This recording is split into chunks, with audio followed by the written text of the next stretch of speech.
خزانې تاڼې په حدود قدر آباد کې نامعلومو کسانو یو کس وژلی دی. دا کم کس چې وژلی شوی دی د به د سبزۍ کار کو او د کور سره نږدې چې کوم دی قتل شوی دی.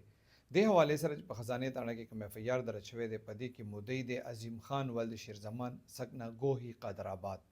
د ریپورټ درج کړی دی او پولیس یې ویلي دي چې د تره دی شیر رحمان ولد ګل احمد وایي دا د سبزۍ کار کوي، سبزي فروش دی.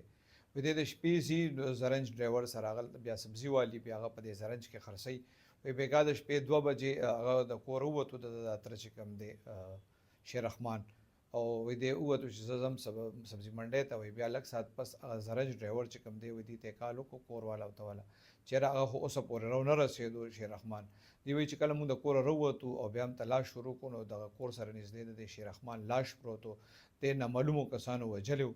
دوی پولیس ته ویلي دي چې دوی نه چا سره دښمني شته نه بل سلانجه شته چا سره. دې حوالې سره د خزانې تاڼې پولیس چې کوم دي د نامعلوم کسانو خلاف FIR درج کړی دی او په دې کې تفتیش شروع کړی دی.